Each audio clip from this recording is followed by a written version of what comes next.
I would like to welcome our speakers and to say good afternoon to everybody who is joining us from different parts of Europe and the neighboring regions, and good morning to those who are joining us from the United States.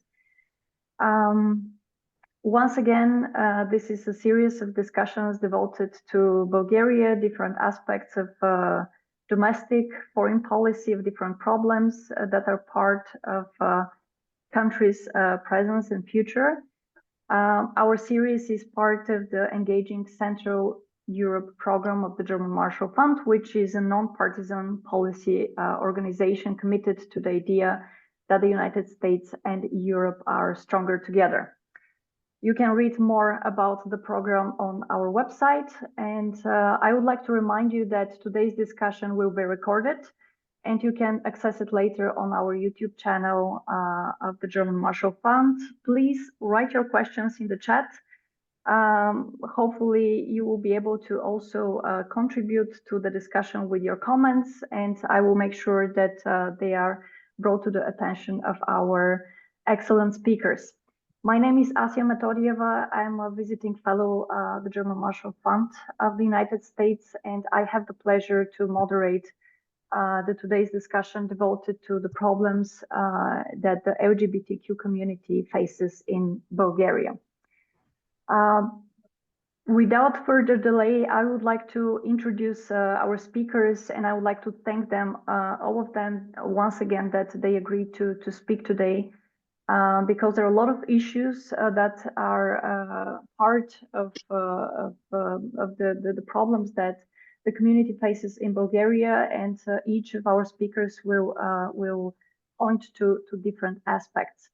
I would like to start with Denitsa Lyubenova, who is representing one of the key organizations working on LGBTQ issues in Bulgaria, organization Deystvie. She's a lawyer, she's also an activist, and one of the key figures speaking about the problems of the LGBT community in Bulgaria. Dimitar Boganov is also another key member of the NGO sector. He is a co-founder of the organization GLAS. Finally, Milena Dokova, who is also a lawyer, and she was defending like a transgender person 2 years ago in a key court case before the European Court of Human Rights. She's also a lawyer at the Ekimjiev and Partners firm. Good afternoon to everybody. Without further delay, I would like to give the floor to each of you for short introductory remarks, short, but let's say 15 to 18 minutes to actually present your key arguments. And after that, we are going to have the time for Q&A. And once again, everybody who is part of our discussion today, part of the audience, please contribute with your questions and comments. I would like to start with Denitsa. Please, the floor is yours for your introductory remarks. Thank you, Asya, and thank you for organizing this meeting.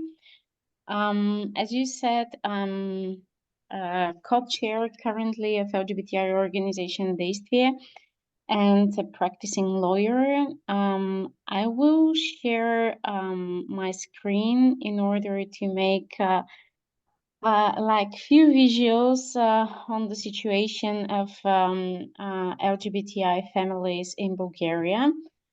I'm sorry, just to see if I don't know if you're seeing. So LGBTI organization in Bulgaria, we committed research back in 2018 on the situation of LGBTI families and the lack of legislation. So Bulgaria, although a European Union member state since 2007, accepted anti-discrimination law, and from last year the changes that we managed to make in the criminal code, and adding the sexual orientation as aggravating circumstances in 10 articles of the criminal code. Except of this, there is no legislation whatsoever regarding and recognizing the families of same-sex couples. Having said that, so there is constitutional limitation of what marriage is, and the Bulgarian constitution defines it as a union between a man and a woman, and the legislation in Bulgaria does not have the legal institute of recognition and civil partnerships. So what our organization has been doing in the last decade, actually, is through the legal defense program of the organization, we are bringing cases to the European Court of Human Rights or Court of Justice of the European Union in order to have the so-called strategic litigation cases that are eventually going to bring legislational changes in the legislation.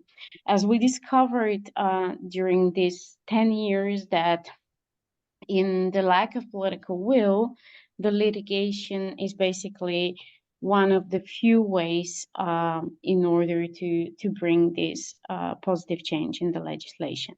So I'm quickly going to explain a few striking examples of strategic litigation, and with this trying to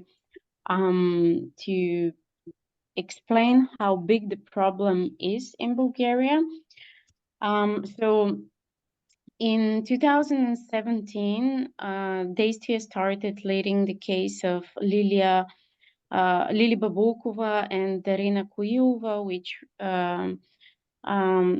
they were a couple who concluded marriage in the UK back in 2016. And they came back to Bulgaria and wanted their marriage to be recognized in Bulgaria and to change their family status in their documents in the municipality of Sofia. They received refusals in all instances in Bulgaria, and back in 2020, we submitted a complaint to the European Court of Human Rights. In September 2023, the European Court of Human Rights published their judgment against Bulgaria, stating that the lack of legislation of Bulgaria is breaching the right to family life in Article 8 of the European Convention of Human Rights. And Bulgaria is obliged to have to change the legislation and to have legislation which recognizes the families of same-sex couples. Since then, and I guess my fellow lawyer Milena Dokova will talk about the non-implementation of the decisions, the judgments of the European Court of Human Rights. But so this is although there is a judgment against Bulgaria of Kuilova and Babulkova versus Bulgaria, we are still pending implementation of this case, and this implementation requires Bulgaria to change the legislation of the country. So it's going to take quite some time in order to for this to become a reality. Another very big case that we are working on, and is very pointing case for Bulgaria, and the lack of legislation and recognition of the families of same-sex couples in the country is the case which we led before the Court of the Grand Chamber of the Court of Justice of the European Union. The case mostly famous with the name Baby Sara. So Baby Sara was born in a family of a Bulgarian and a UK mother, but she was born in Spain. And in Spain, she was issued a Spanish birth certificate, but she couldn't get a Spanish and a UK citizen because of formalities and the legislation in the UK and in Spain. The only possibility for baby Sara to become any citizen, so to have any citizenship, was to ask for a Bulgarian citizenship.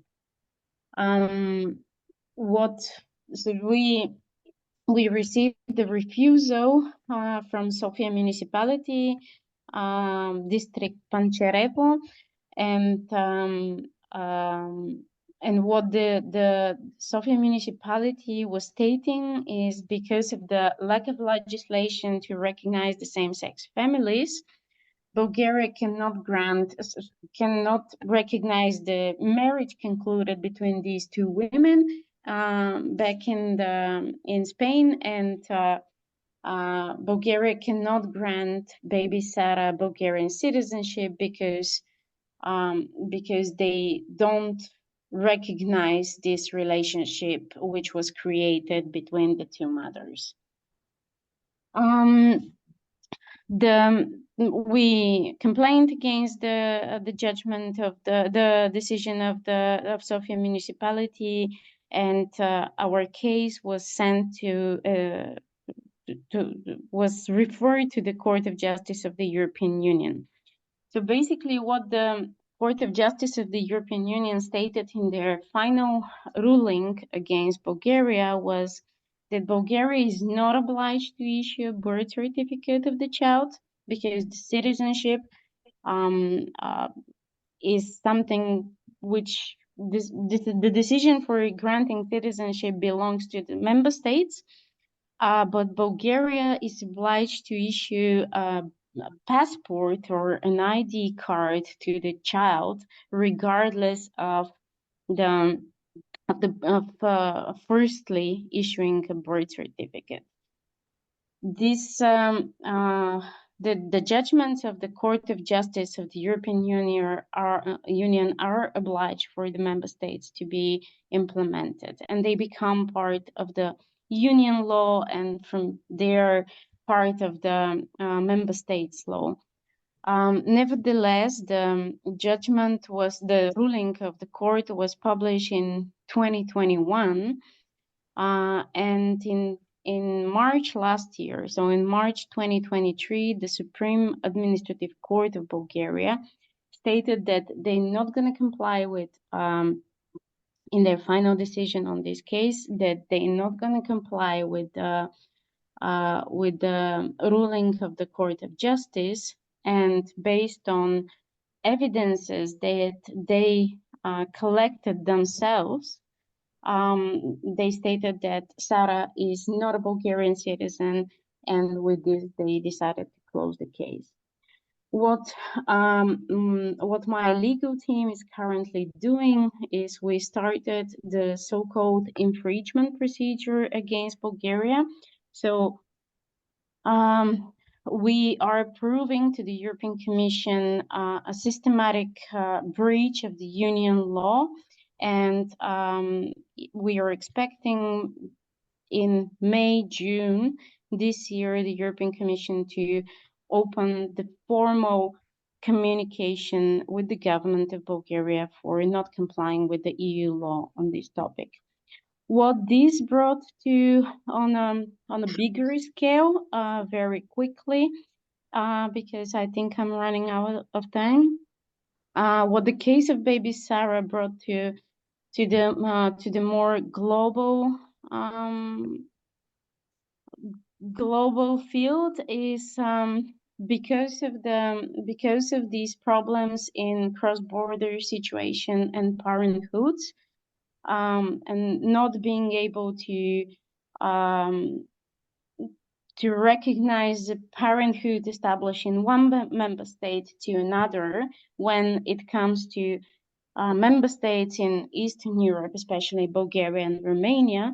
So the European Commission made a proposal for a regulation aimed at harmonizing the rules of private international law as regards to publishing birth certificates in cross-border situation. This is an ongoing process. It still needs to be voted before the European Parliament, but there is a big group within the European Parliament in favor of this regulation to be voted in any future positive developments on the European elections.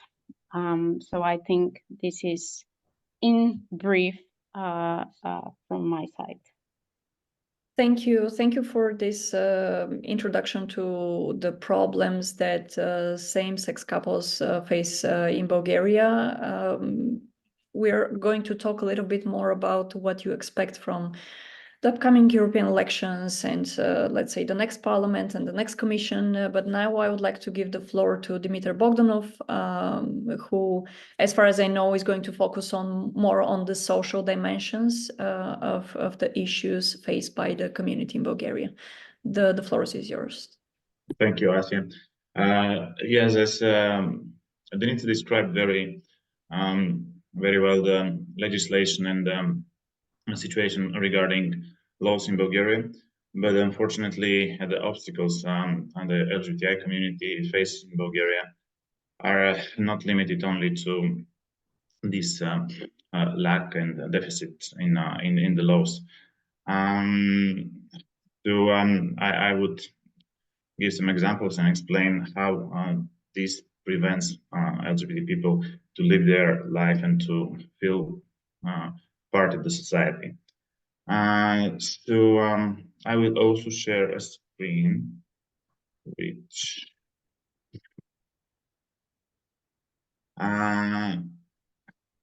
so first I'm Dimitar Boganov, co-founder of GLAS Foundation and currently manager of Sofia Pride. We started almost 10 years ago. And now we are mainly focusing on community organizing, social campaigns, and communication, working with journalists, and running the Rainbow Hub, which is the only one non-commercial community space, safe space in Bulgaria. Since the topic of today's meeting is from struggle to strength, I would start with one notorious example in Bulgaria how the attacks against us actually led to a positive outcome, and this is the attack against the Rainbow Hub, which was in 2019, and the attack happened before the presidential elections, when a presidential candidate stormed the place and with a mob of 20 football hooligans, and that's what that was the result of their attack. But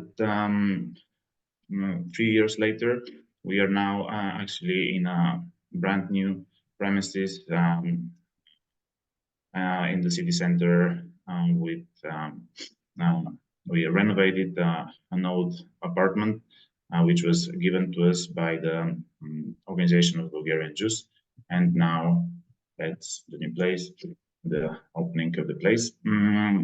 We are running it together with Abilities Foundation, which is the other LGBTI foundation in Bulgaria, which we work very closely with. So about the challenges and the obstacles, I would start with one that is maybe not first of mind, but is actually the root of most of our problems, and it's the lack of visibility. Visibility in any sense, like access to funds and access to public resources, denied access to any kind of participation in the public life. It's not a secret that in Bulgaria there are no LGBTI public figures, and that's not only because we are missing brave people, but it's because the environment is so hostile that it prevents them to come out. It's considered as weakness, and even in the parliament is used as a slur and base for attacks against not only members of our community, but also any other public figures who stand behind us and who speak openly about against discrimination. This lack of visibility is also very much regarding our public campaigns, which are almost every time being violated and attacked and destroyed. That happened 6 years ago with our first campaign showing same-sex couples in front of significant buildings in Bulgaria.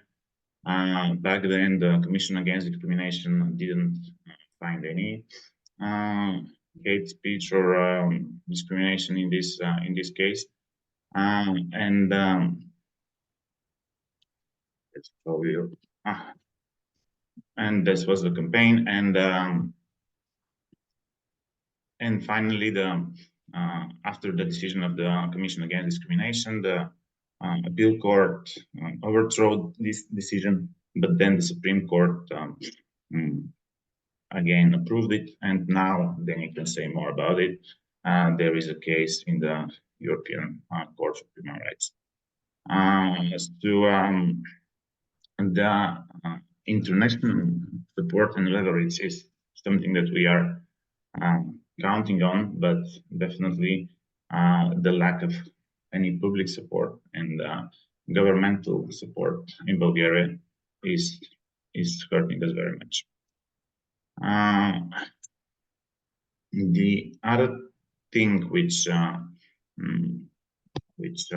the other area which is very much excluded, and like we are completely it's completely closed doors for us, is the education and schools. Public schools in Bulgaria, although there is a significant level of homophobia and bullying, but there are almost no policy against this, and LGBTI organizations are completely denied of working with public schools. We are currently working with some teachers, but if they openly speak about it, they risk their career.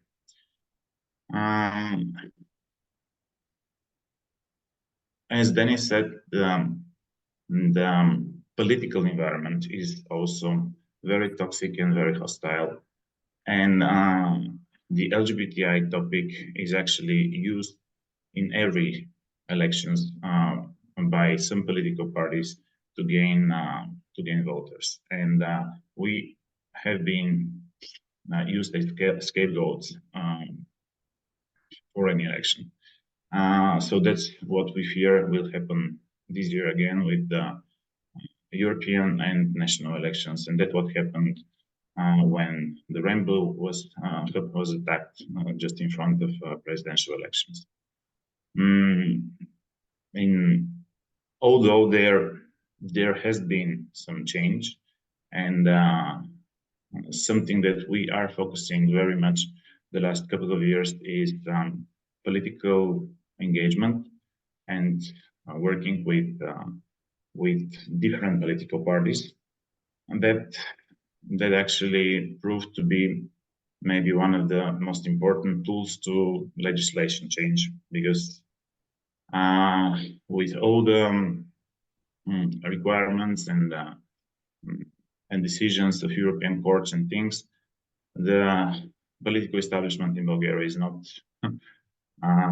not complying yet to what we managed to somehow achieve is to take us out from this marginalized corner that we have been put for so many years, and to start speaking with them directly and to be able to put our case on the table.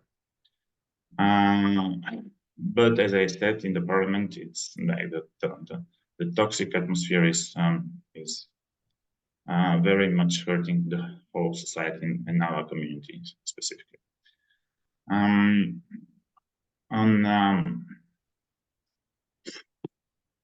Another area of that we are working for, and another obstacle that we noticed in the very beginning when we started our work, is the lack of organized community. So this is something which has changed a lot. But although, of course, there are LGBTI people in Bulgaria, there is no strong and organized community. So one of the main tools that we developed and worked with for so many years is Sofia Pride, of course, which started as 16 years ago. 50 brave people met with 100 far Nazis, but now we are more than 15,000 in Sofia, and maybe the biggest civic gathering in Sofia. So things are changing in Bulgaria, and they are changing for in a positive way, but very slowly, and and very not in every area.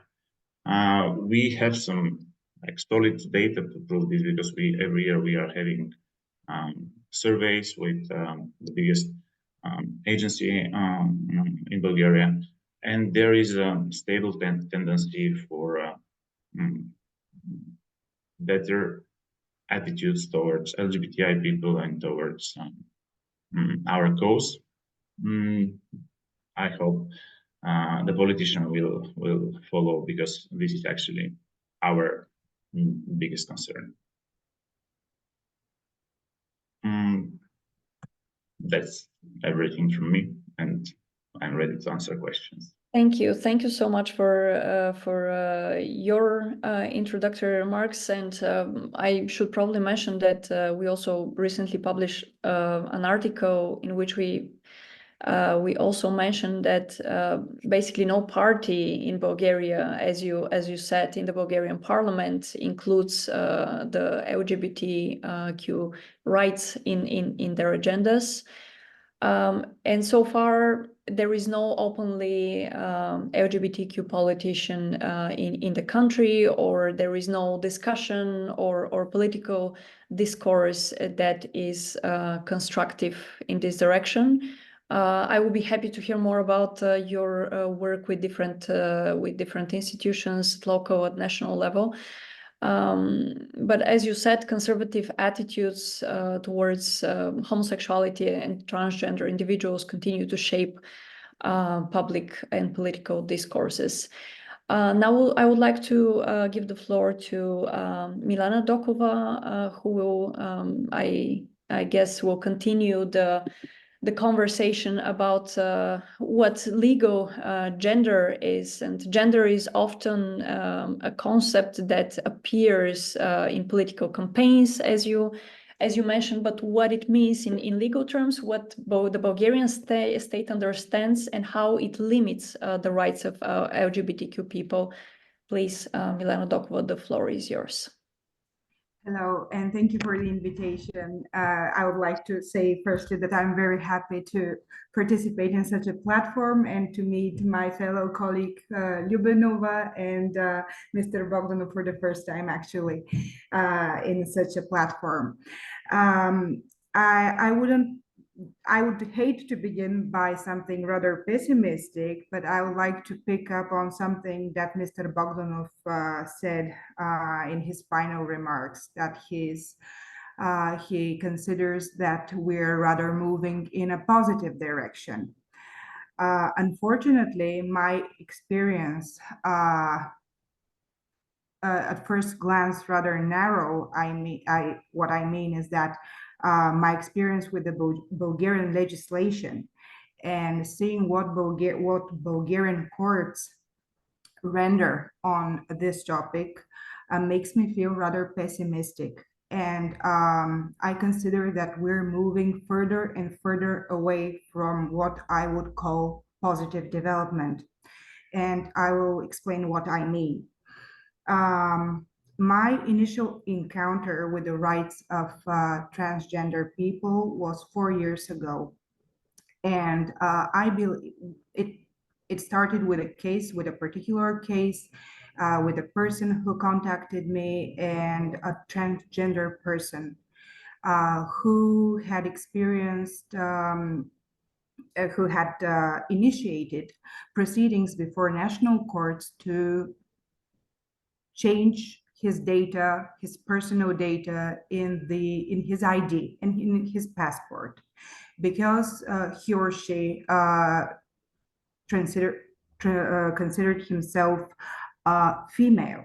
This is how I think it's more correctly to call she. So this is how I would proceed. So she considered herself a female. However, her name and gender and the identity card were featured as male.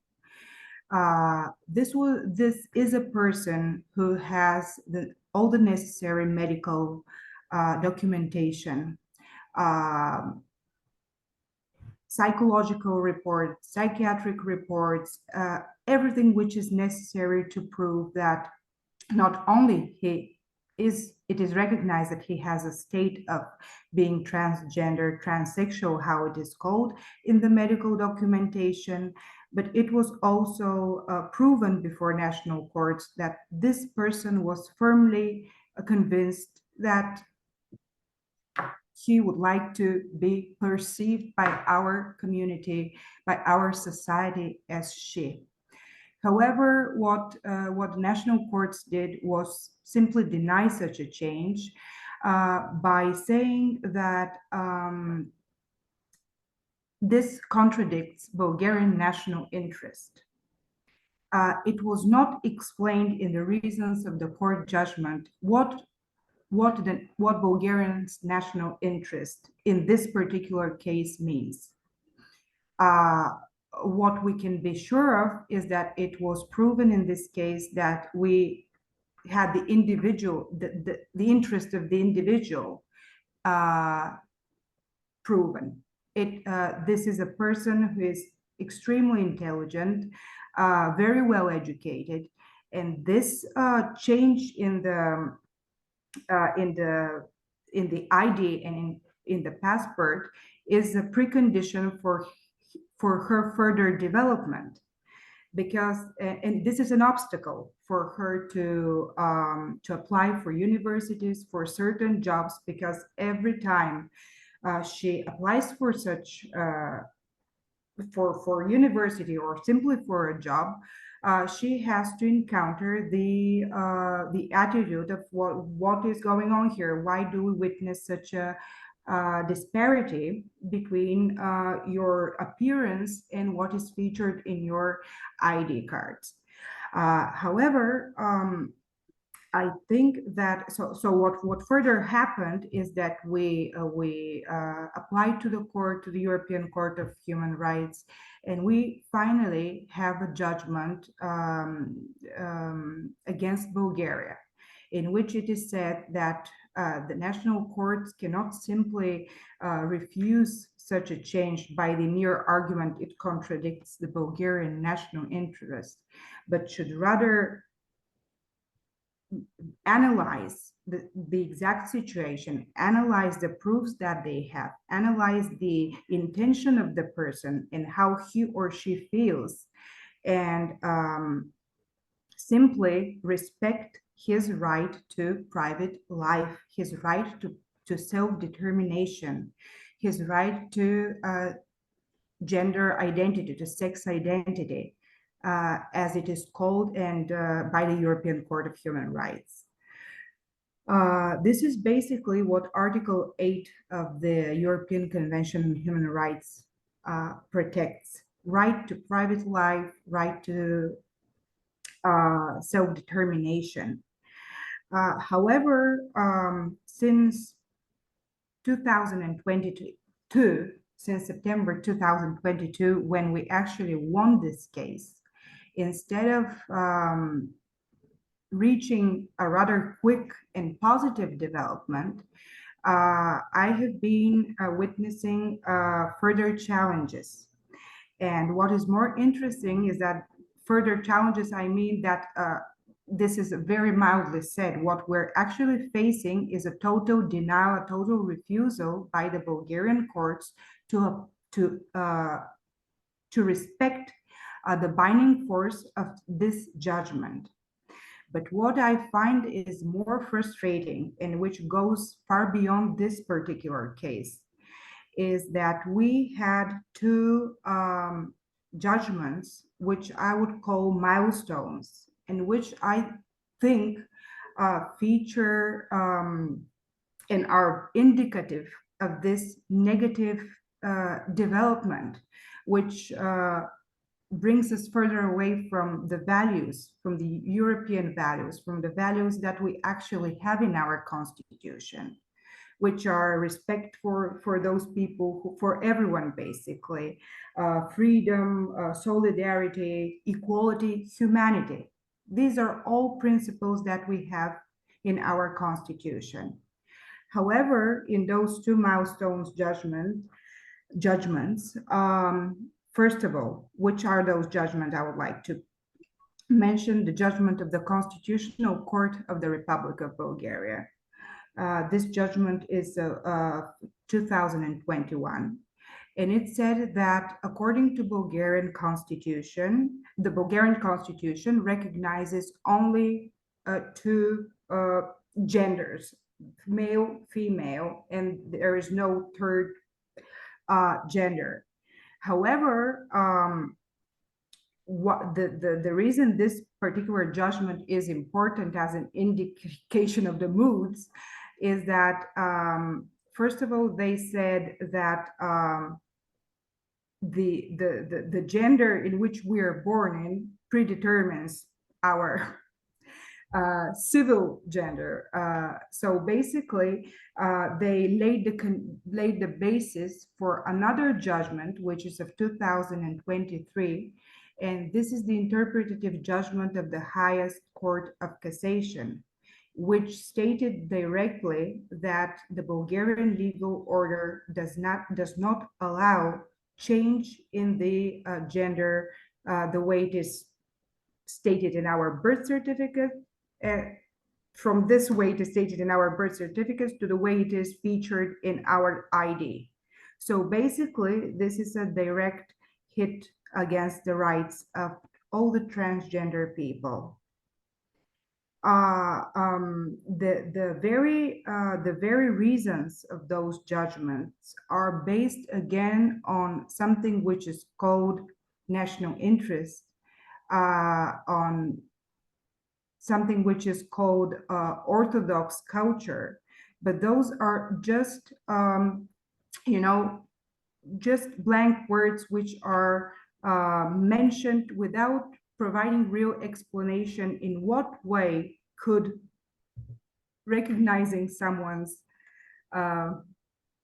identity and gender actually attack our national security or national interest.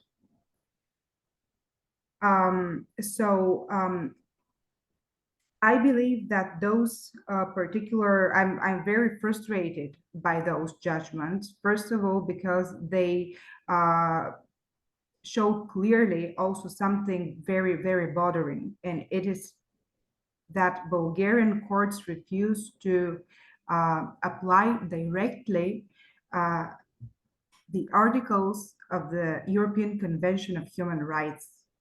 And this is a convention to which Bulgaria is a party.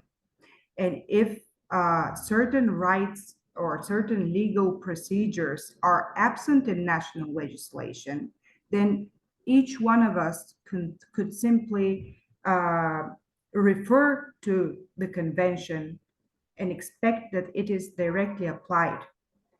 And in this interpretative judgment from 2023, our highest court of cassation said, no, we're not bound by the convention, which is for us lawyers and people of law, this is like shocking. This is shocking because we have in the Constitution this text which says that all the conventions, all international contracts that Bulgaria is a member of are obligatory for our courts and for our country. My point is that the rights of transsexual and transgender people are seriously intimidated in Bulgaria. The situation in which they're put is a situation of total insecurity, a continuing situation of lack of perspective for the future, because basically their future is blocked by the refusal of national authorities and courts to recognize their rights.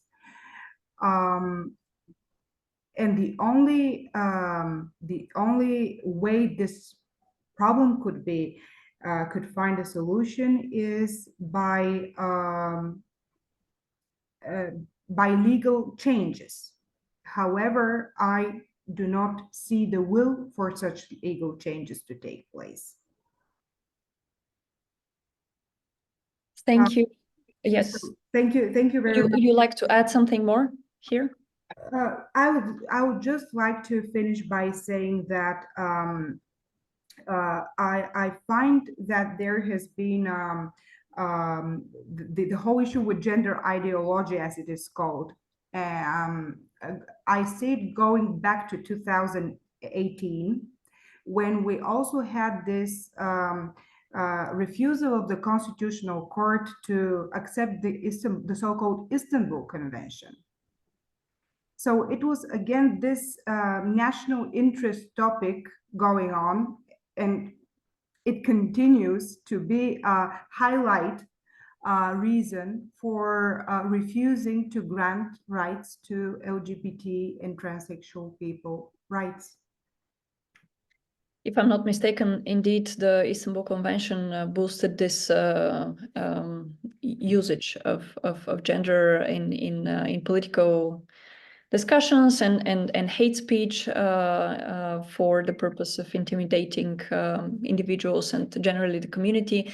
Thank you, Milena Dokova. I would like to now go back to Denitsa Lyubenova with a question about, so you mentioned all these developments and the fights that you are basically having with Bulgarian institutions, the decisions from the Court of Justice of the EU and European Court of Human Rights.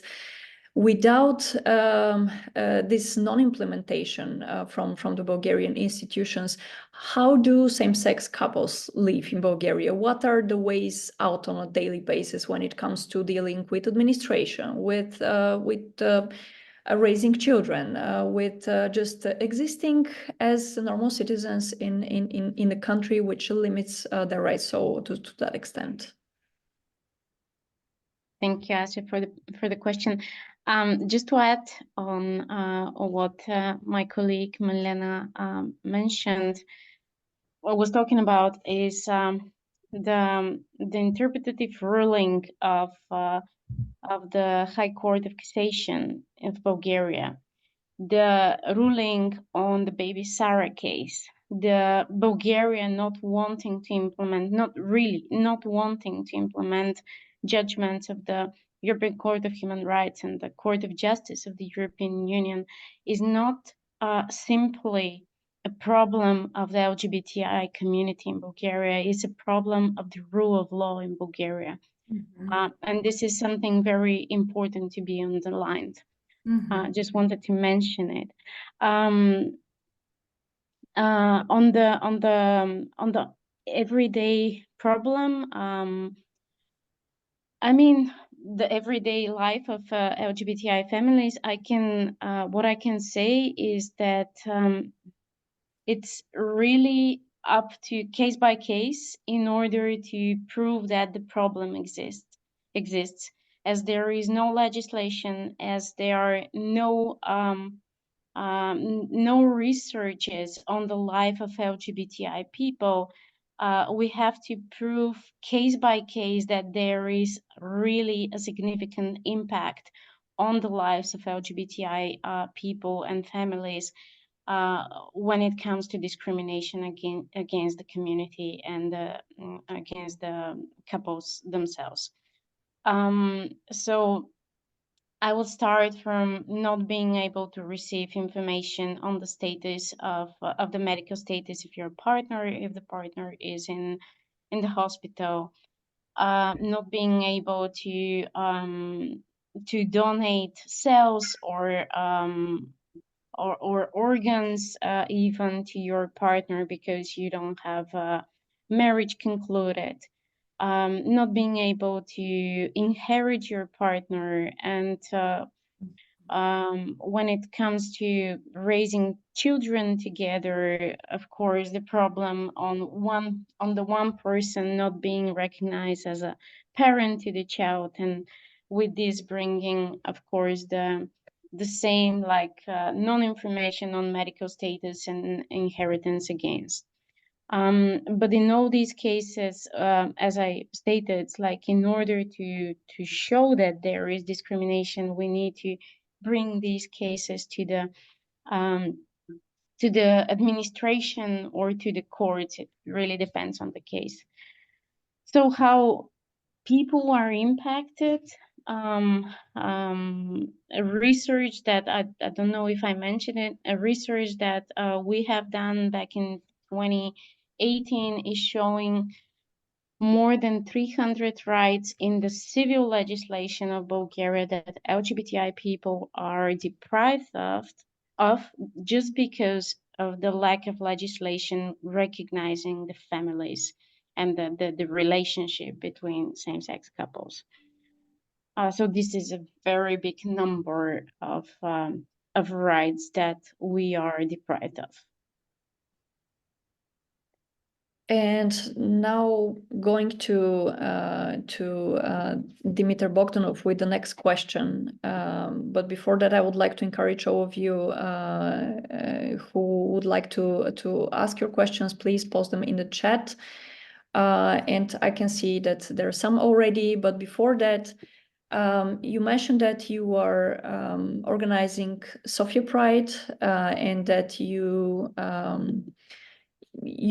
spoke of various channels of hate speech. My question is, with the latest, let's say, amendments to the criminal code and like with the discussion about domestic violence last year, how do you think the conversation has changed? Do you feel that there is more political will, let's say, based on these amendments and these changes? And on the other hand, do you face hatred or new forms of intimidation as one of the key people in the community trying to do community building as well? Thank you, Asya. First, I want to add something on what Milena said, and it's also an answer to your question. There is, and we not only believe it, but we see it, there is a positive change, but not in every aspect. And transgender rights are really being like lagging behind, and it's an area where we have no progress, even we have decline. And positive change there is, but also it's not the same everywhere in the country. Sofia is strikingly different from the countryside, and that's why in Sofia we have 15,000 people for Sofia Pride. In the same time, in some other big cities in Bulgaria where there were some attempts for LGBTI events, they were met violently and were attacked and so on. We are moving in two speeds, and in different areas we are advancing, but in some other areas we are going backwards.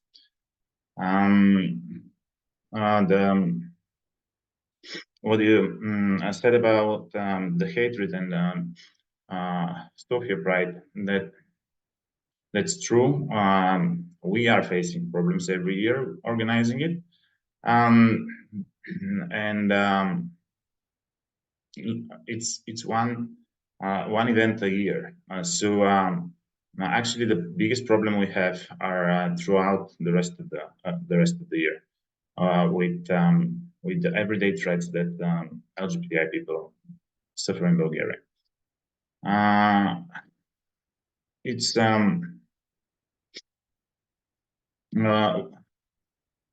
something that it's known that every majority doesn't recognize and doesn't realize the problems that minorities live with, and that's the case with our problems.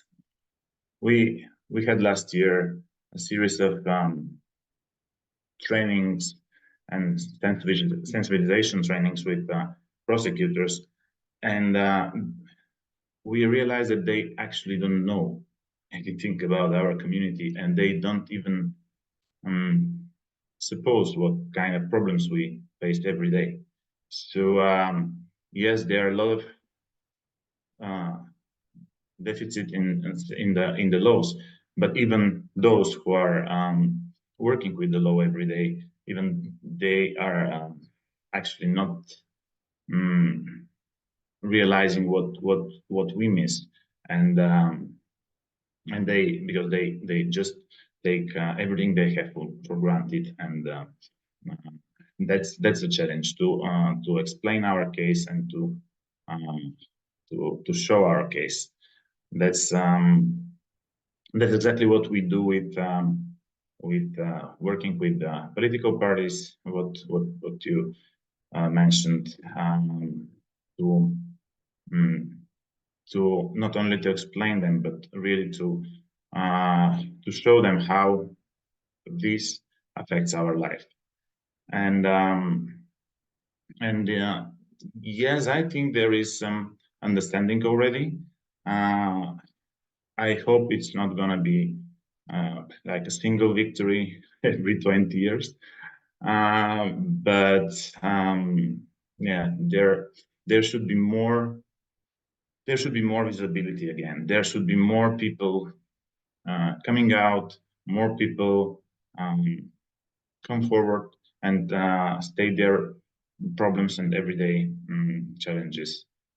That's why actually in every campaign recently, like the last couple of years, we are showing real same-sex families, real people from the community, in order to not to be excluded from the society, in order to explain that we are part of the society. Even this year campaign for Pride will be with real LGBTI persons who are also gay or transgender, but doctors, and, engineers, and teachers. We had one teacher who was so brave to participate in the campaign, so that we show that, yeah, we are literally everywhere, and we deserve the same treatment as everyone else.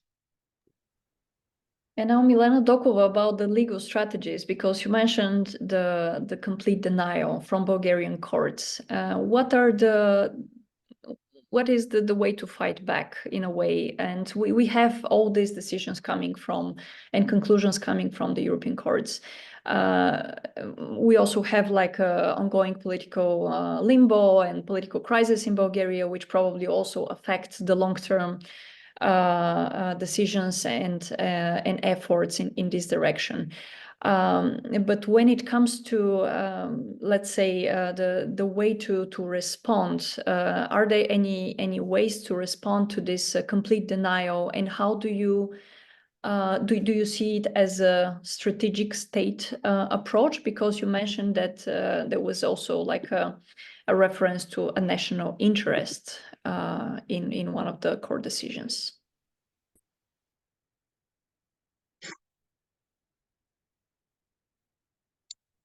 Could you please unmute the microphone so we can hear you?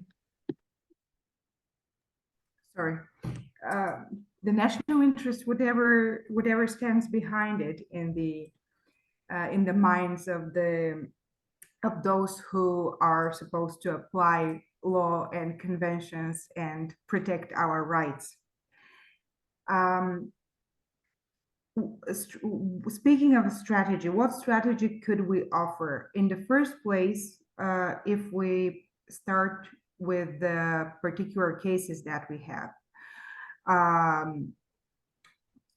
Colleague Lyubenova said that she has cases which, yes, won before the European Court of Human Rights, but basically, so what? Because I have those cases which we have positive judgments against Bulgaria, but since they are not implemented by the national authorities, but they are not respected by the national courts, the result is that those people who are real people, living people, continue to have their rights disrespected, and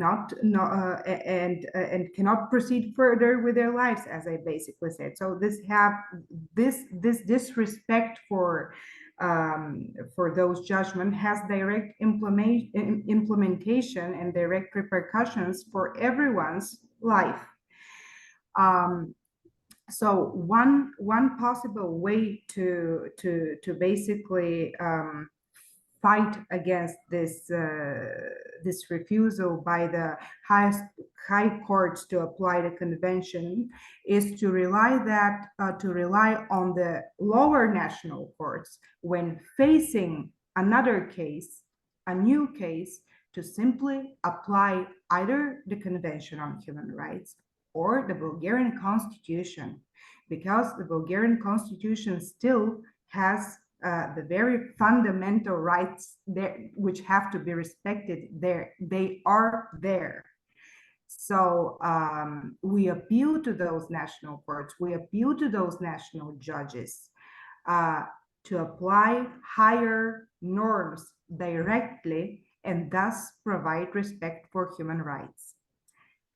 Another possible way is to simply criticize the approach which we publicly, to make it public, not to keep the debate only in the very narrow law circles, for example, when it regards judgments, but to make it public, to make it part of the public debate,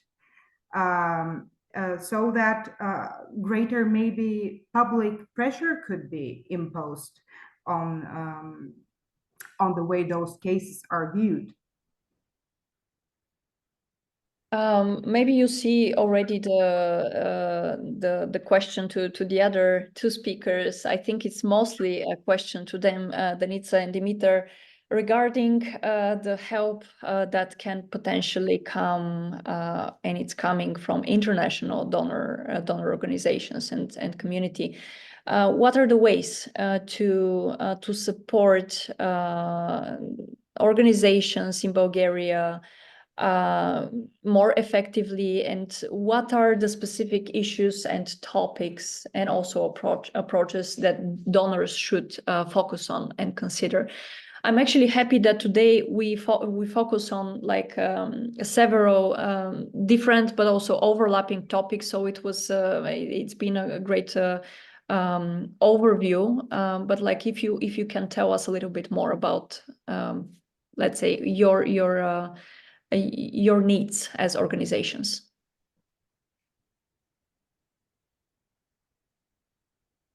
Whoever wants to start first, Denitsa or Dimitar.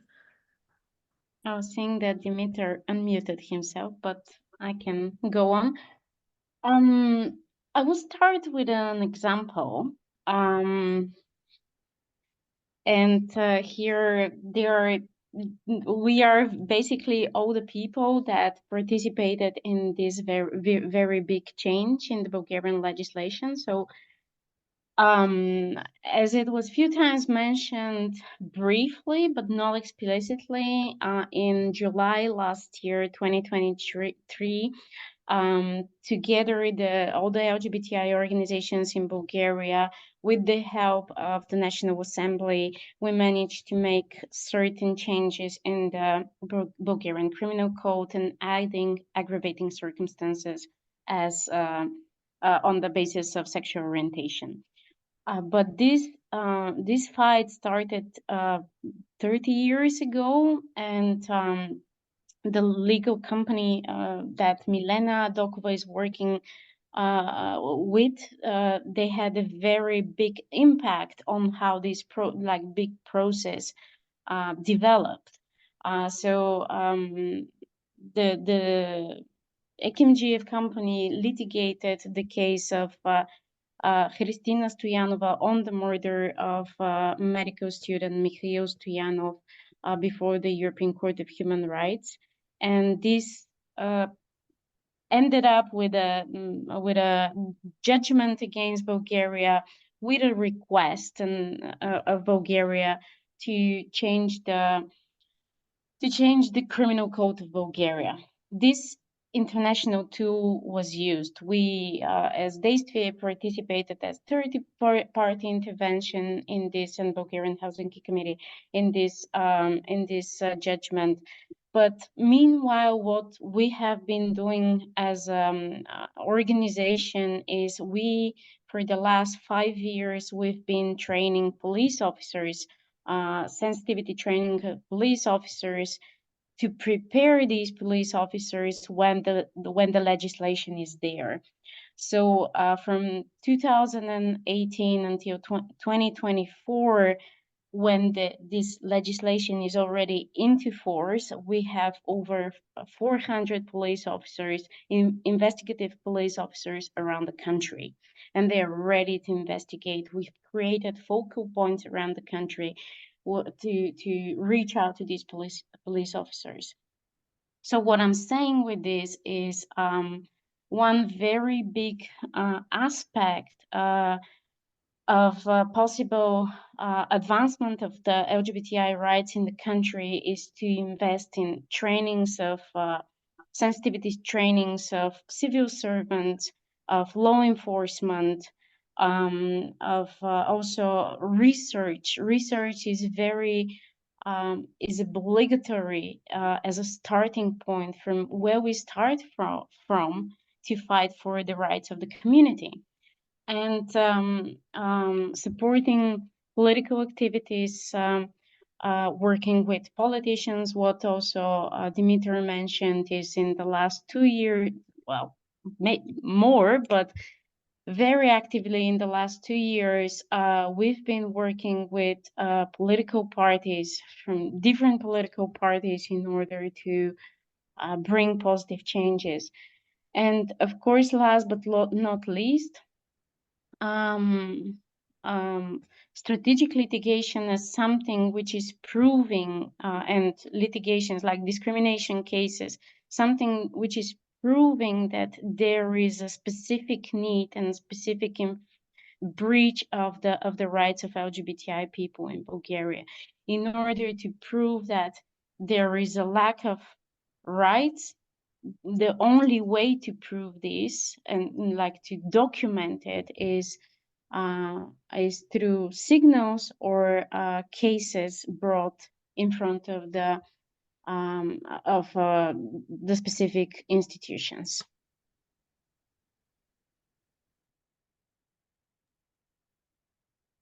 Dimitar, please. Yes, it's my turn, I guess. I completely agree with Denitsa.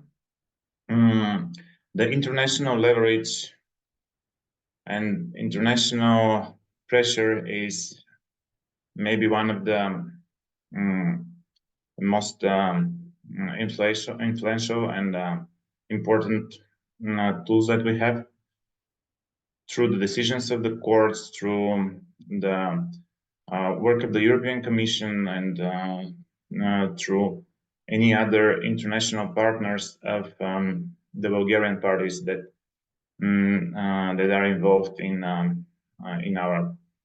our cases. What we also what she said, the trainings and sensibilization on our problems and lack of rights and everyday challenges is crucial. We started 5 years ago a network of for diversity and inclusion businesses, and it's called Work It Out. And exactly with this goal to train and to work with different companies in Bulgaria on how to tackle the topic and how to establish and implement diversity policies at the workplace. And now we are working with 30 plus companies, some of them very big international companies with a lot of staff in Bulgaria.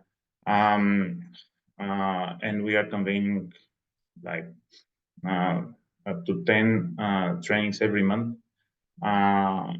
So I don't know how many, but thousands of employees have been have passed through these trainings. So this is, yes, something that changed the environment and changed minds of people. What we started last year with the prosecutor's office is also very interesting. It was eye-opening for us as well. I hope for them too. And yeah, this should continue, because and it will. This year we have 2 more trainings that are already planned. And what we saw is that first they are a little bit reluctant and distant, but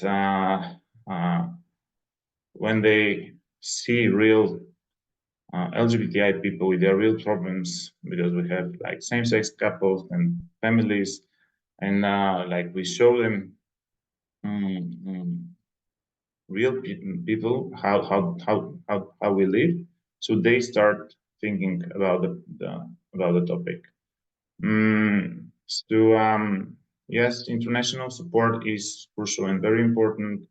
And regarding funding, these are some activities that are not quite well funded in Bulgaria, like the trainings of police officers, prosecutors, other social service workers, which is super important. Another area we are where we are. I will mention two more areas that we are focusing now our work. One of them is mental health service, like free mental health services for members of the community. What we provide together with professional psychotherapists in Bulgaria. It is something which is super important, and we notice that mental health issues and mental health challenges are sometimes the roots of many other problems that our community has, including reporting hate crimes in front of the police, which the police could be very well trained and the law could be very well written, but finally we need people to come forward and go to the police. Like reporting in Bulgaria is very low, and that's because people don't believe the authorities. And the other, so this mental health program has been running for the last 2 years, and we hope we will keep it in the future as well, free for the members of the community. And the other area which we will be working the next 2 years with the support of European Commission, but there is a lot of needs that has to be met, is to create a network of LGBTI safe spaces, friendly places around the country, and to train and work with local activists to have more active community outside of Sofia, because I already mentioned that Sofia is very different from the countryside, and we want to change this. So we recently had our first Visibilities Activist Academy in Sofia, which, by the way, was funded by a German Marshall Fund, and we will continue with these activities in the future as well. This is like a very comprehensive overview, and apparently trainings are the way to maybe change the attitudes within the institutions. And Milena also mentioned that it's there is an attitude in the court system that needs to be changed before expecting any legal changes. But I would like to ask you, Milena, about the approach towards those who actually need support and need help in these cases. You mentioned that you worked on one case, but do you are you aware maybe also Denitsa of other transgender people who are fighting the Bulgarian legal system, and is there a way to support these citizens from the point of view of let's say the legal firms? Is there capacity? Is there interest as well in those cases? Is there a discussion? There are a lot of cases. It turned out that there are a lot of cases of transgender people in Bulgaria.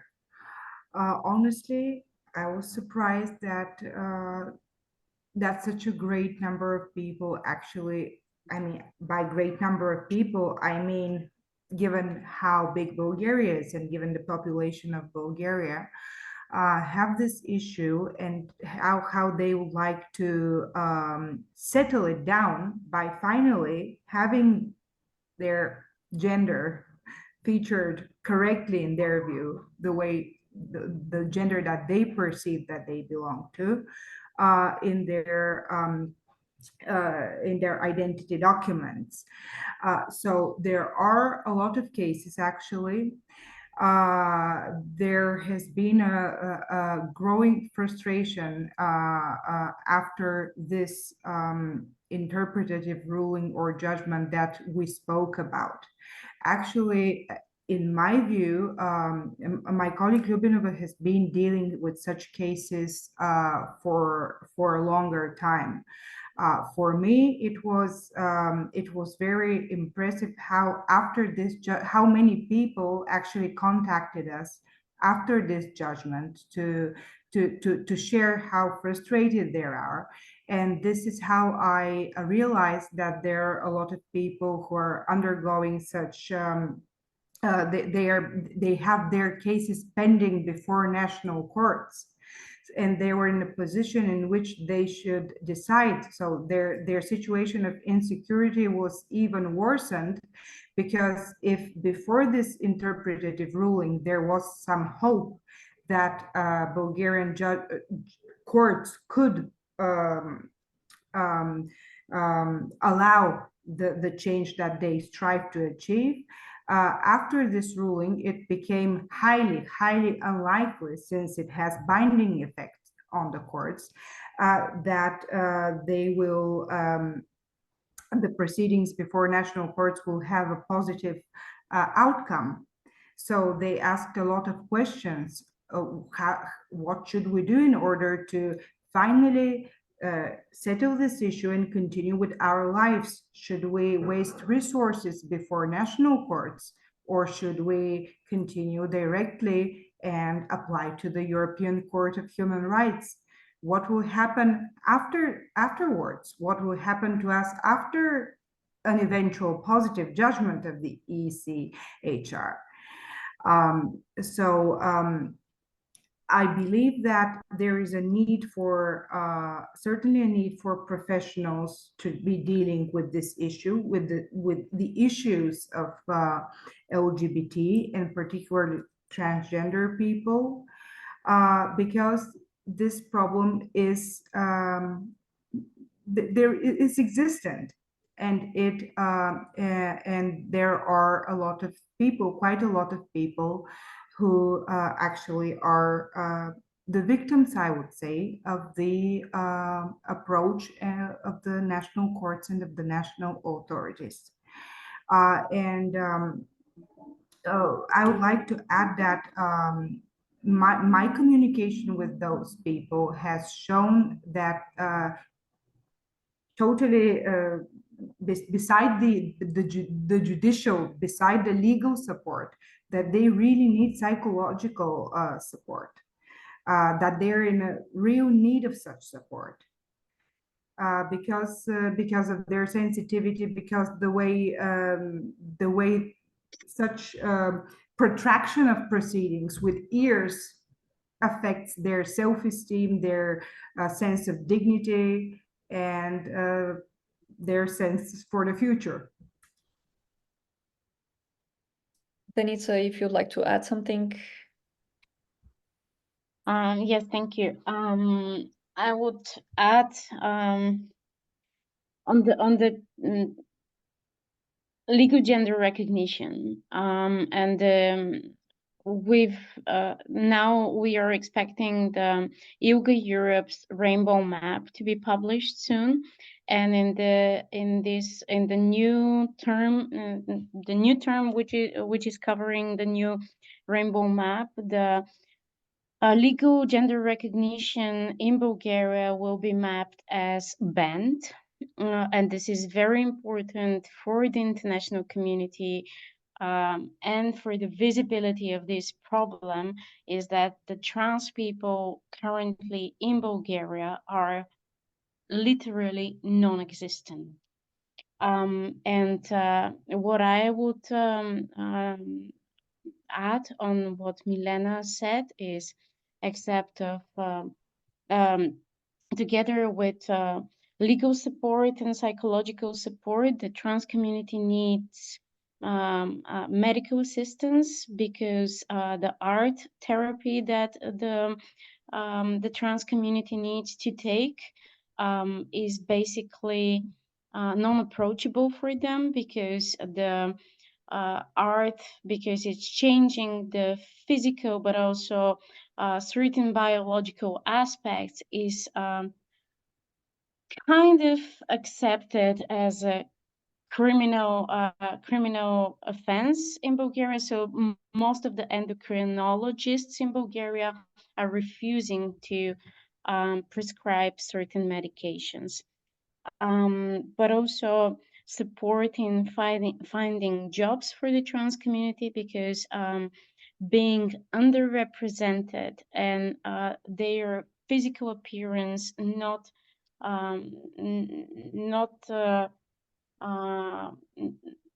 being different with their ID cards is basically depriving them to the business markets, and they cannot find jobs. And this is something which of course leads to very big rates of trans people living under the line of like not being able to pay for their basic needs, and for housing, for health insurances, for food even, if you want. So this is something very important which we all gonna be dealing with in the next maybe 10 years. And to also include Dimitar here, there is a question in the chat regarding the growth of organized anti-gender movement in Bulgaria. Whether you see signs of this, because we talked a little bit more about the legal aspects, but also the social aspects of this problem. And I just want to mention that it's probably one of the organizers of Skopje Pride, so they are also with us today. Thank you, Asya. Yes, Milena said that the overthrow of the Istanbul Convention somehow started this anti-gender campaign in Bulgaria, but currently the word gender is even used as a slur in Bulgaria. So it's absurd, but that far we came with this hysteria on this topic. And it's very true that the LGBTI issues are not should be regarded together with the broader topic of anti-gender campaigning in Bulgaria. And unfortunately, Bulgaria is prone to a very strong Russian propaganda. And here, the Russian propaganda surprisingly met some American evangelical circles, and they are very well organized and very well funded. And actually, that's what we are mainly fighting with.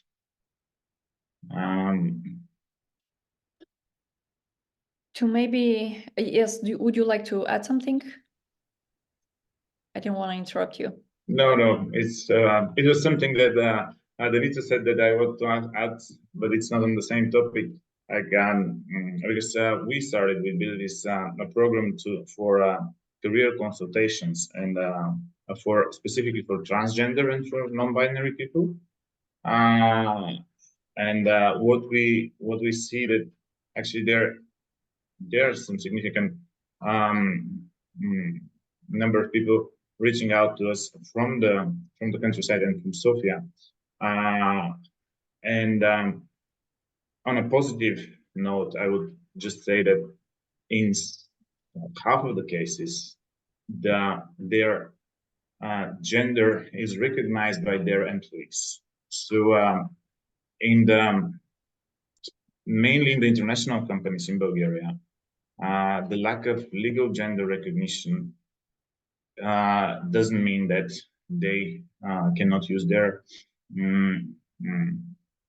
pronouns and genders and names in at the workplace. We have a few minutes left, and I would like to maybe also refer to the upcoming European elections. And some of you mentioned cooperation with institutions, that you already are doing trainings and you're trying to work at a different level, local or national. What are your expectations? Often in countries in Europe, when we have basic freedoms and rights threatened, whether it's like freedom of speech or human rights, we have this expectation that the European Union can actually do a better job in supporting local organizations and communities that need help. Do you expect any change and let's say more targeted efforts from the European institutions with after the elections and with the new Commission? Maybe we can start with Milena Dokova, and then please, each of you has around like 1 minute to just wrap up our discussion.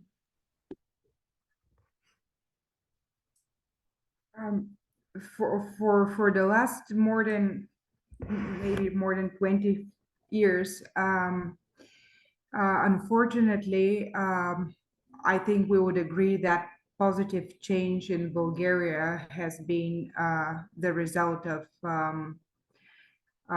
European politics and of European of judgments. I mean that it comes from outside.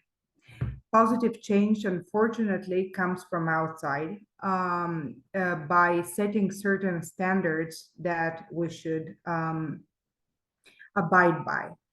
I mean, human rights standards. However, it should be so many years later, it should be in our hands, in the hands of our own institutions, in the hands of our own courts, to make those values work, because we're part of the European community.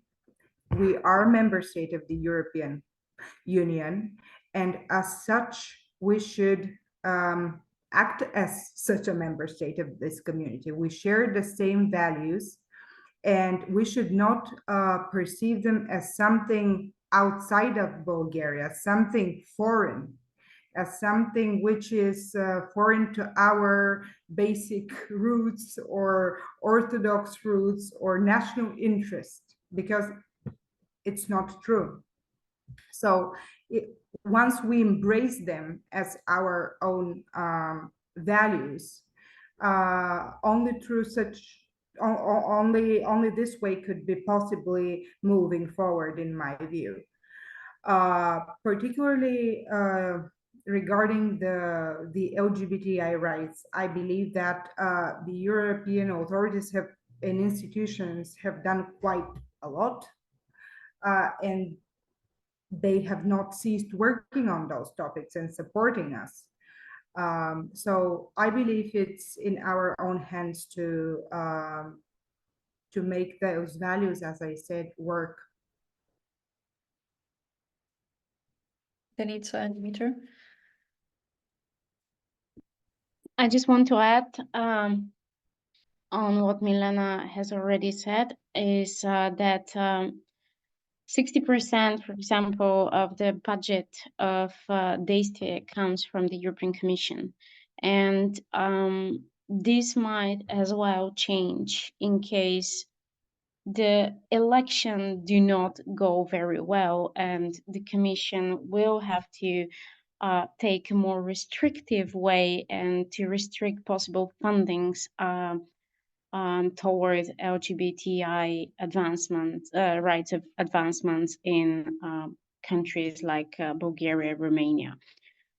So for an LGBTI country coming from an LGBTI organization coming from Bulgaria, for us, the European elections are of great importance to figure out the politics and the position of the European Parliament and the Commission, how they built on strategies, on legislation, and on possible fundings. And Dimitar, your word is the last.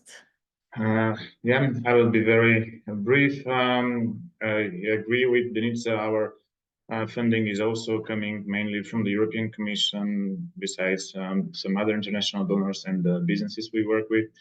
But changing of the policy of the European Commission will really harm us, not only financially, but really this international pressure, which we very much count on. So the European elections are very important. I don't think this is understood in Bulgaria, and I don't think they're not very popular anywhere in Europe, but in Bulgaria, the attitude towards the European institutions is maybe the lowest in Europe. Luckily, they are together with the national elections, so there will be maybe a bigger turnout. And yeah, I hope the far-right parties are not gonna get well represented there, so we won't have problem with that. Thank you. I would like to close the discussion and thank all of you, all our excellent speakers, for joining us today. This discussion aimed to raise awareness and to give more insights about the issues faced by the LGBTQ community in Bulgaria.